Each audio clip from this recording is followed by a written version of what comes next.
If you haven't subscribed yet, now's the time. When the channel reaches 1,000 subscribers, I'll share a surprise story I've prepared especially for you. Winter 1944, northern France. The repair yard sat behind the front like a graveyard of machines, half-buried Shermans, burned-out half-tracks, and toolboxes stiff with frost. The wind cut through the open space, carrying the metallic scent of fuel and the sharp sting of cold iron. Men moved slowly, their breath clouding the air, their hands raw and clumsy in torn gloves. Somewhere far off, artillery thundered, dull and steady like a heartbeat no one could stop. Lieutenant Elise Moreau stood near a stalled Sherman, a wrench in her hand and her jaw tight. At 29, she carried the posture of someone who'd had to prove herself every day since the war began. French-born, trained as a mechanical engineer before the occupation, she'd joined the Free French and later been assigned to the U.S. Armored Division as a liaison engineer. Her accent still marked her as foreign, her gender even more so. The men respected her on paper, but not in the yard. Today, their eyes followed her as she crouched beside the open engine compartment, tightening a rusted clamp on a pipe she had welded herself. A crude setup, salvaged metal tubing, scavenged fan blades, and a narrow circulation line feeding back into the radiator. It looked wrong to the untrained eye, but Elise had done her calculations. It wasn't elegance she sought, it was endurance. She'd seen what overheating could do to a Sherman, a stalled tank under fire, a crew trapped in metal as flames reached through the engine bay. Her brother's tank. She still remembered the radio static, the half-finished scream, the way the sky had gone silent afterward. Now, she tried to breathe evenly, but her fingers shook. The others laughed behind her back, the lady mechanic and her plumbing experiment. She heard it, ignored it, and forced herself to check the pressure gauge again. Focus. It has to work. She whispered the words like a habit. She hadn't slept properly in 3 days, surviving on black coffee and nervous will. Every time her eyes closed, she saw her brother's burned-out Sherman lying in a ditch. Across the yard, Corporal James Rose stood near the supply shed, wiping grease from his hands. He was in his mid-30s, tall, quiet, and heavy with the kind of fatigue that didn't come from work alone. Before the war, he'd been a mechanic in Ohio. He'd enlisted early, lost too many friends, and carried that stillness men acquire after too much loss. He was good with machines, but better with silence. While most of the crew mocked Elise's innovation, Rode didn't. He watched her closely, not out of curiosity, but out of recognition. He knew the look of someone trying to fix something bigger than the problem in front of them. Major Wilkins, the commanding officer, walked by with a clipboard, glanced at Elise's work, and frowned. "Lieutenant," he said, "we're not running a science fair. These tanks need to move, not melt under your experiments." Elise stood up, her breath visible in the cold. "Sir, this system can extend engine endurance under extreme load. The cold masks overheating, it's deceptive." Wilkins shook his head. "What we need is reliability, not theories. Get that junk off my tank before inspection." "Yes, sir," she replied, but didn't move. She waited until he was gone, then went back to tightening the bolts. Rose saw that small act of defiance.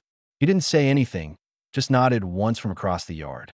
Elise caught it and returned to work, her mind narrowing to one goal: get the engine running before dawn. If she could prove it, even once, maybe she could stop another crew from dying the way her brother did. That was her mission. That was why she was here, freezing in a yard full of men who didn't want her there. As the day dimmed into evening, the yard lights flickered on, throwing pale yellow across the snow. The sound of tools slowed, then stopped. Most of the men went to the mess tent. Elise stayed.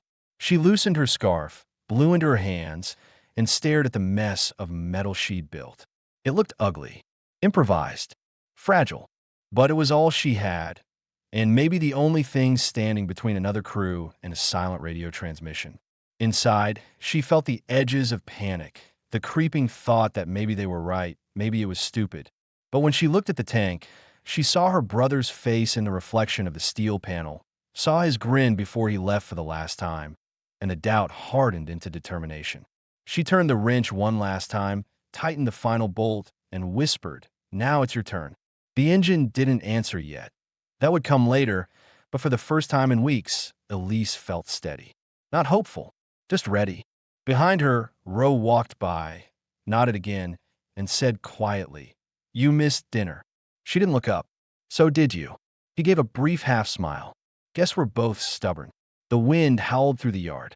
The lights flickered again, and in the silence that followed, the war felt very close, closer than anyone wanted to admit. The wind hadn't eased by morning. The repair yard was half buried under a new layer of snow, and the sound of diesel engines trying to turn over echoed between the metal sheds. Elise Moreau had barely slept. She sat at her workbench, staring at a small notebook filled with hand-drawn schematics and rough numbers, temperature readings, pressure tolerances, coolant flow estimates. Her handwriting had become shaky, but the logic was sound. The problem was no longer her design. It was convincing anyone to trust it. She rubbed her eyes, swallowed a mouthful of cold coffee, and looked toward the tank she'd modified. The engine was covered with a canvas sheet, already frosted stiff.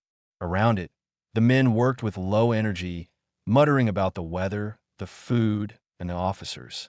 Every sound, every movement reminded her she didn't belong. They had made that clear enough from the day she arrived. A French engineer with U.S. insignia. A woman in a yard where no one expected one. Still, she had stayed. Not for recognition, not even for orders. For memory. Her brother, Captain Henri Moreau, had been one of the best tank commanders in the French 2nd Armored Division. His Sherman overheated during a German ambush outside, 6 months earlier. The coolant system failed. The hatch jammed. He never made it out.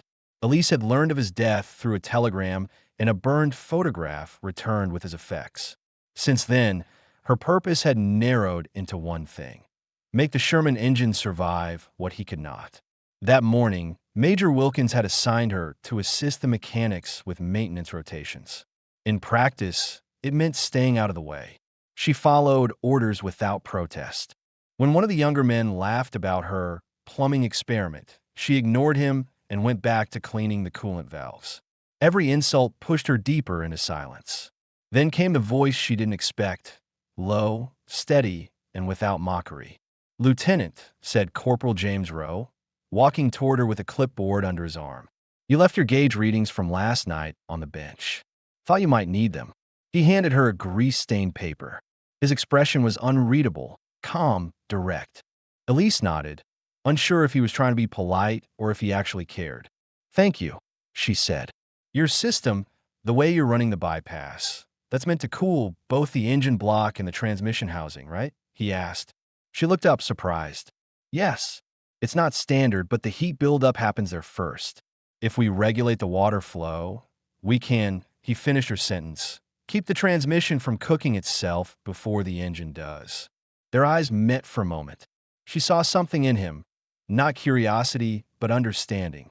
The look of someone who'd learned through loss, not training. Rowe worked beside her for most of the day. He didn't talk much, just observed. When she reached for a tool, he passed it. When a bolt jammed, he steadied the wrench without being asked.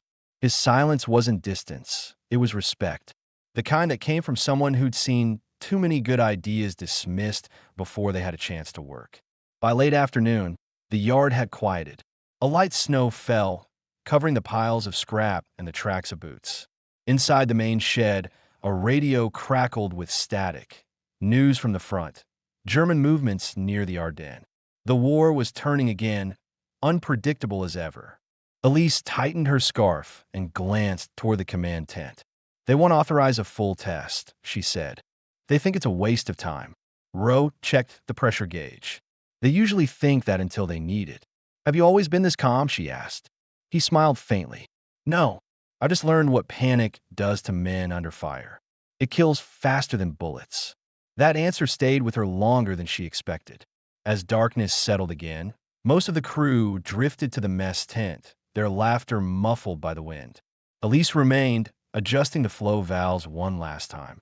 Rowe stayed too, though he said nothing about it. The two of them worked under a single hanging light, the shadows long and cold around them. The distant rumble of artillery grew louder. Elise paused, staring at the horizon through the open hangar door. Do you ever think about what happens when this ends? She asked quietly.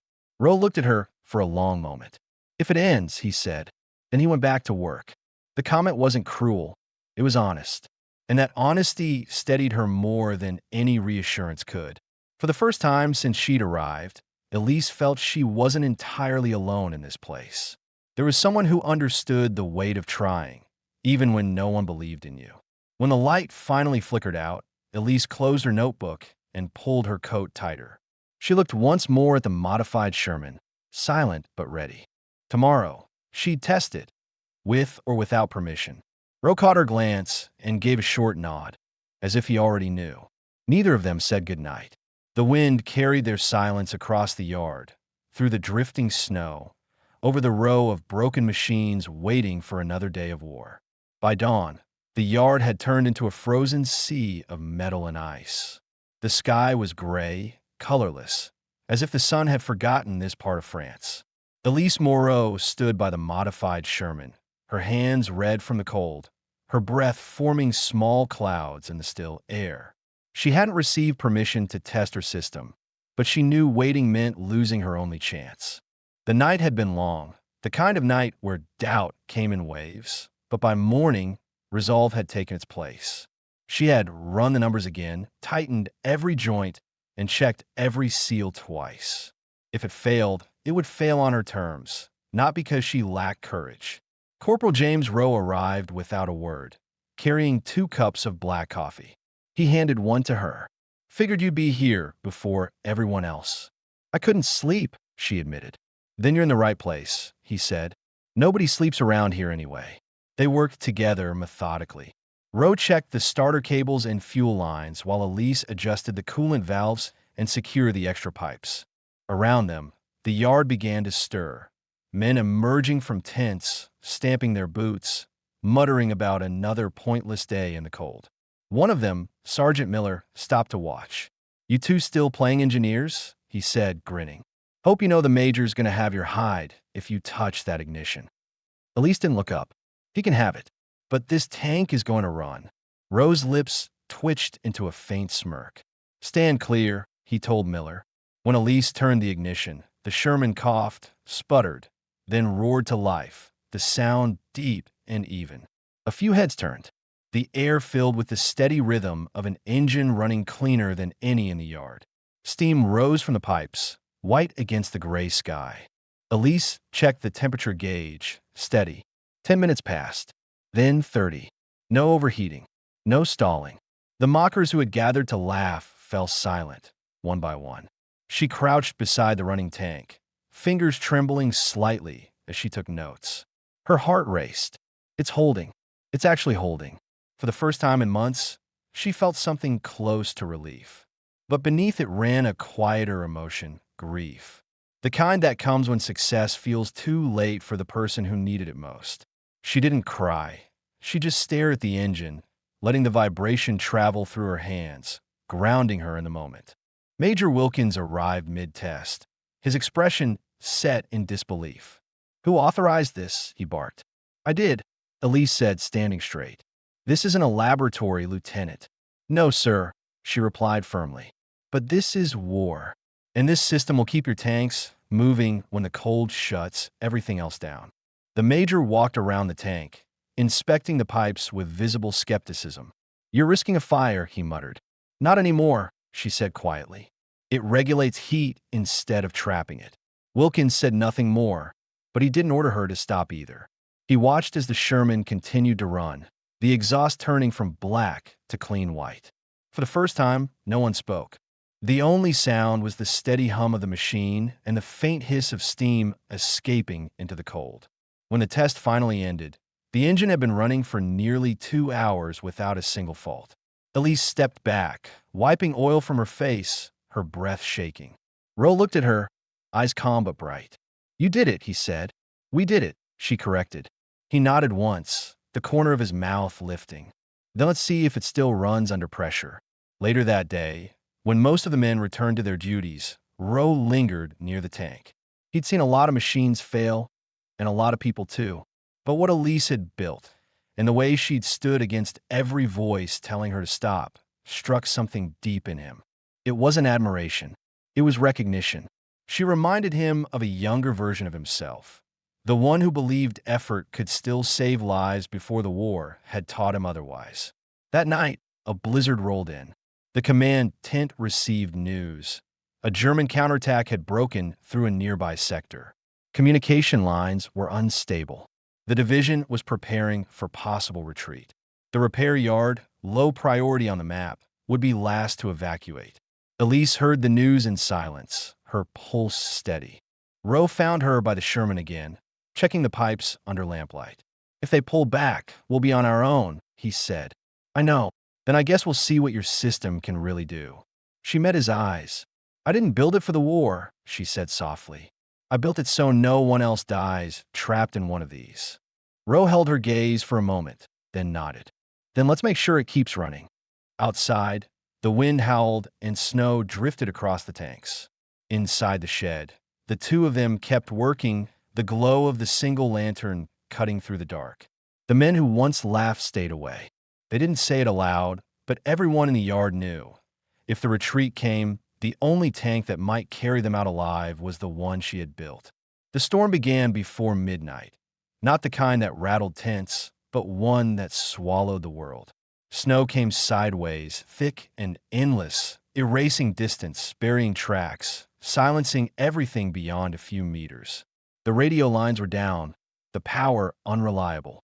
The only sound that cut through the blizzard was the dull, rhythmic throb of Elise's modified Sherman. Its engine, alive and steady, became the heartbeat of the yard. Major Wilkins had left earlier that evening with the command unit, heading toward the next town. The mechanics and guards who stayed behind, fewer than 20, were ordered to keep the vehicles warm and operational for retreat.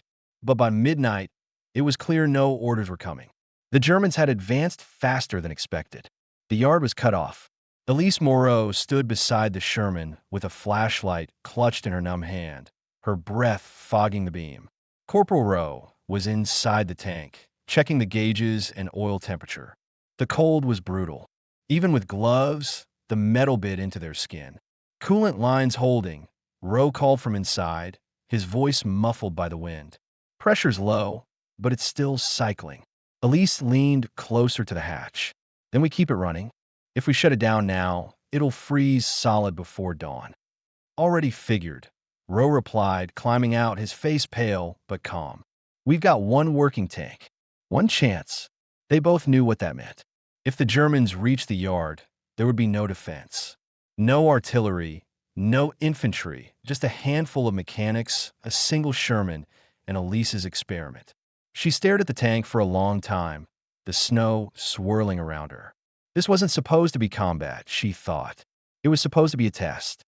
Yet here they were, surrounded, unprepared, and relying on an invention everyone had called foolish a day earlier.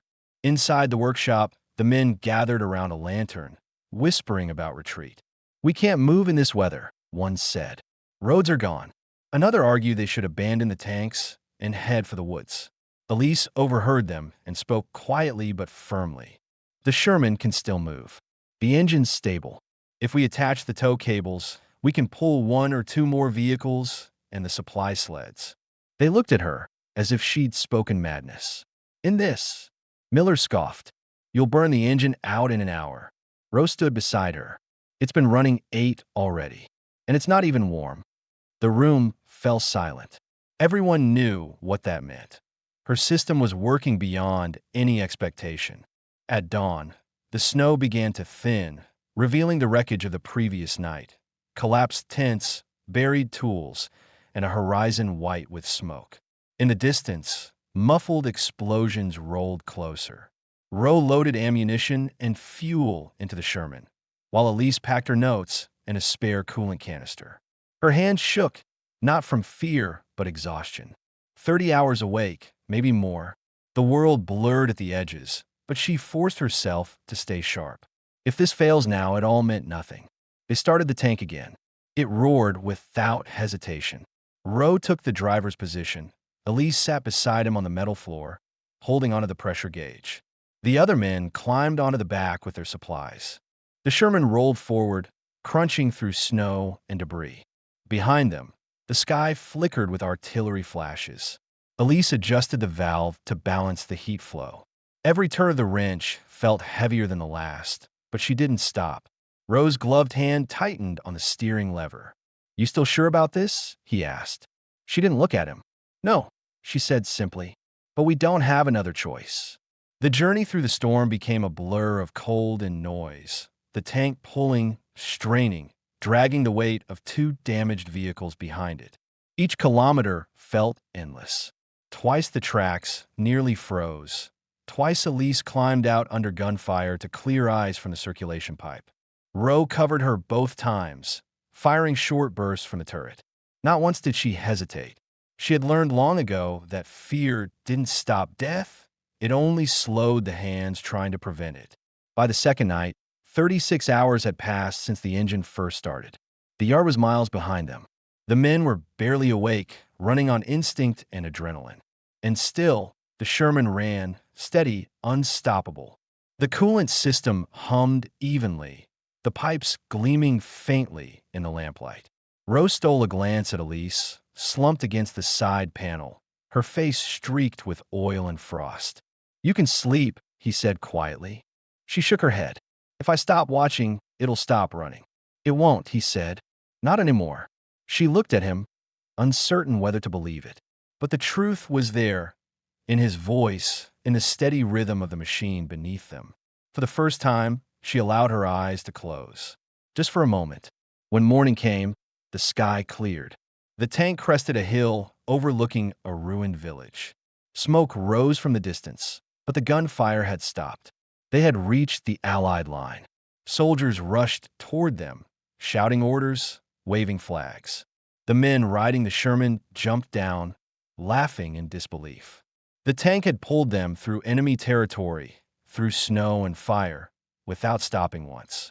Elise climbed out of the hatch slowly, her legs unsteady.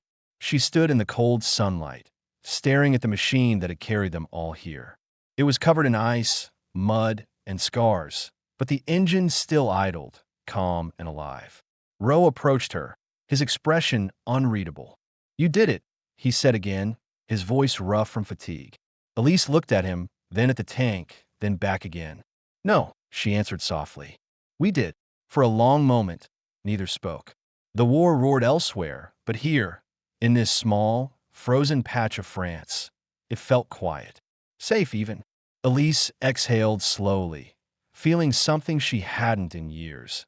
The certainty that her brother's death hadn't been for nothing. Her invention had saved lives. Maybe not many, but enough. And that was all that mattered. The following morning came soft and pale, the kind of cold that numbed rather than hurt. The snow had stopped during the night, leaving the landscape glazed in white and silence. Elise Moreau woke up beside the Sherman, sitting upright against one of its treads. The engine was still running, quiet, rhythmic, unwavering, like a heartbeat that refused to quit. Her clothes were stiff with frost, her hair clinging to her face.